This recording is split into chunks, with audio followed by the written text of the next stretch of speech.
Okay, welcome back. Part two of the Patton Tank. Um, Usual disclaimers. Again, I know there's noise in the background. My air conditioning is horrendously hot where I am at the moment. So anyway, painting is done on the lower half of the tank. Looks pretty good. Still got some seams, but I don't care that much about seams, to be honest. Especially on something like this. Uh, I painted the tracks, dirtied them up a bit, and they look pretty good. I'm fairly pleased with them. Um, the issue I'm running into is the drive wheel on the back of the tank here. It it's it does not. It's a very loose fitting wheel. I mean, you can see how crooked that is. I may have to glue it. May have to glue them straight and just forget about the idea that the tracks are meant to be, loose and movable. Again, this is going to be a shelf piece. This is in no way going to be, something that I care about. The tracks moving. That means nothing to me. But for now, we'll leave it the way it is. So that's done. Our next step is, of course, the turret and the top of the shell. So we'll get to work on that right away. What else? I feel like there was something else. I do need to weather all the wheels and make it, sort of dirty it up a bit so they match the tracks. So I think that's it. We'll go into starting on the turret and the top of the shell.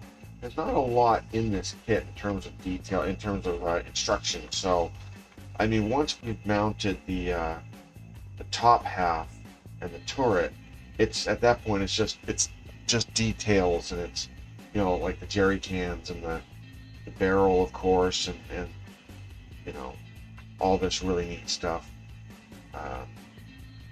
But yeah, so we'll go ahead. We'll get started on the turret.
We're at this point. You just watched me glue the bottom onto the turret. I took the liberty of painting it, jumping ahead and painting a little bit. I painted the top of the shell, put a little bit of weathering paint on. I dry brush because I don't have the technology, or frankly the energy, or even the know-how to do proper weathering. So dry brushing works pretty good for me, so I'm happy with it. We got the little gun turret up here. This is where the captain, or the tank commander, is going to sit. He'll sit right in there. I still have to finish painting him. Got some weathering on it. I don't know how well that's showing up on camera. The gun turret does turn, and it's locked in pretty good. And it does go up and down, which is really cool. This hatch does open. However, I don't know who sits in there, if anybody. So now we're gonna glue this onto the top of the tank. Basically, there's a peg. It goes in a hole at the top. Then on the underside, there's a knob that you'll glue on to keep the turret in place. In fact, that knob is right here, this piece right there.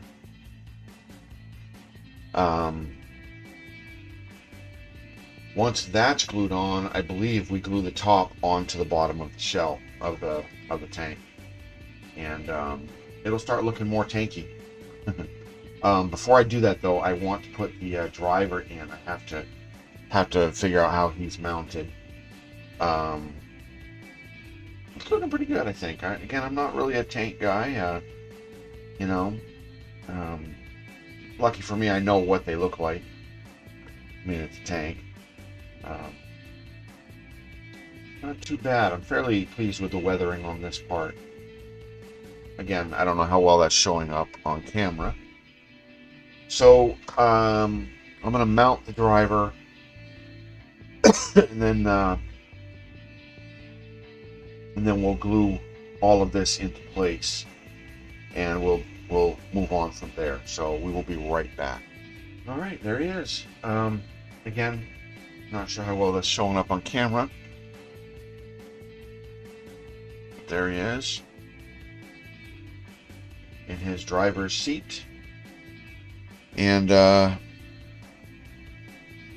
think we're now going to glue the top, or glue the turret onto the top. That's actually very simple. It's not a big job. So we're just going to take this knob,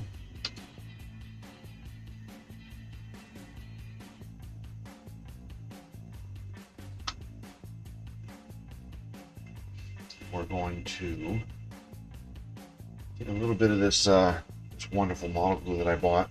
It's really good, very strong though, and we're just going to put a little dab right on the end here because we want this to turn.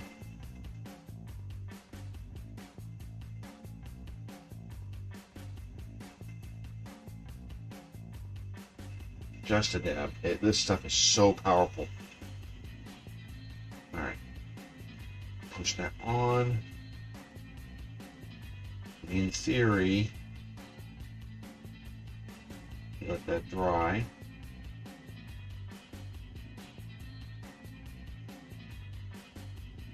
In theory, this should still turn.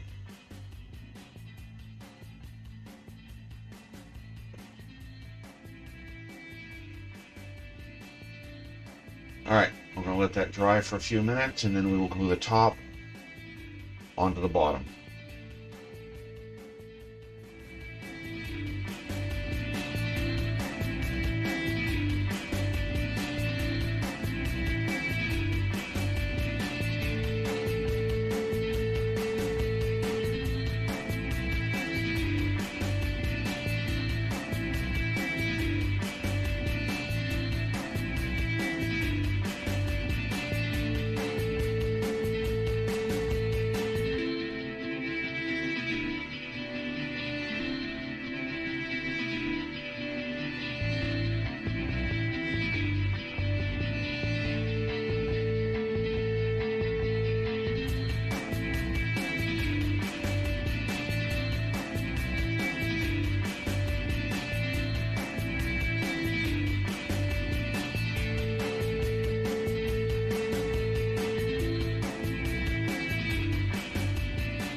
Where we left off. Sometimes I film these in ways that it might take a day or two to get to this point, so I sometimes forget where I left off. So but anyway, I believe where we left off was this bit in the back. I don't actually know what this is. Maybe it says, and it just shows rear on the instructions. So I don't actually know what this is, but it is installed. It is dry, so I just have to paint it. I think from here we're just going to go ahead and start installing all of the little extras, details. We'll paint, and then we'll come back for the final product. But we're looking like a tank. It really looks really good. So yeah, we'll do some building, and we'll come back, and we should be finished. Hopefully, crossing fingers.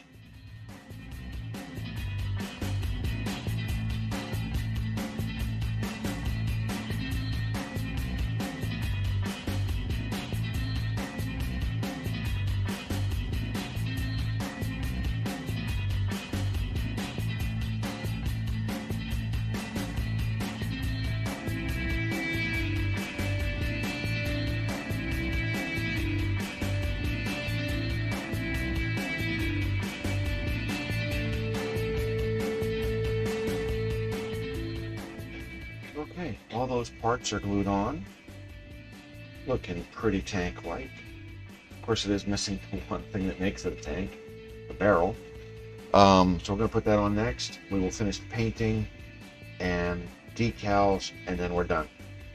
Not a bad build so far, I gotta say. All things considered.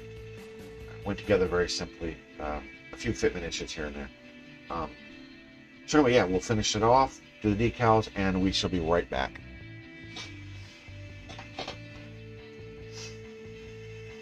All right, and we're done. I'm pleased. I think it really looks great. A couple things to note. I did not put on the decals, all the custom decals that, like, the crew of this tank painted on itself. You know, the love bug and flower power and the little peace signs, things like that. I went sort of just stock, you know. Looks real nice. Also, the cannon barrel, out of the box, does not have a hole in the end of it. So I drilled that out. Looks pretty good. It's actually quite centered. I was surprised by that. Weathering is done. The barrel does go up and down, which is kind of cool. The turret turns. Everything that's supposed to move on this moves. Even the tracks, though I am not going to demonstrate that because I'm still disappointed in this drive wheel. It canters inward on both sides, and it's just, I'm not pleased about it. But they do move. Everything moves. All the wheels move freely. Decals are on. I like it. It was a fun kit, in spite of my, you know, misgivings at the beginning of the first video. Because again, I just, this isn't really my preference. I like giant robots. I like semi trucks, cab overs, you name it, Peterbilts, doesn't matter. Even though an airplane, tanks really just aren't my thing. But that being said, I'm happy with it. It looks great. It's a nice scale, not too small, not too big. I do have another tank that's half this size. Not sure how that's going to go when I finally get to it. I also did not paint all of the little army men that come with it. It does come with a nice selection of extra men. A couple more over here as well. We got this guy, and we got this guy here. Not my thing either. My brother, he loves painting miniatures, especially like his Warhammer miniatures, things like that. Too tedious for me and too hard on my old eyes. So there's a lot of extra little men here. I'm going to save them for down the road. You never know. Maybe I'll send them to my brother so he can paint them for his tanks and things. I think he likes doing dioramas too, so he might be able to use those down the road. So there we go. Nice M48 Patton tank. Again, not my usual kind of build, but I am very pleased with it. It looks nice, even with my rudimentary dry brushing. It really looks great. I think that's it. The end of the tank series, second video. I am going to continue working on the Pearl. That will be, I think, the video after this one. I have an update on the Pearl video. I think I paid $24 at Hobby Lobby. Not overly complicated. Looks the part, and it was fun. So again, if you can get it. On sale would be better than full price, but you do what you can do. And I think you'll enjoy it. So I think that's it, and thanks for watching.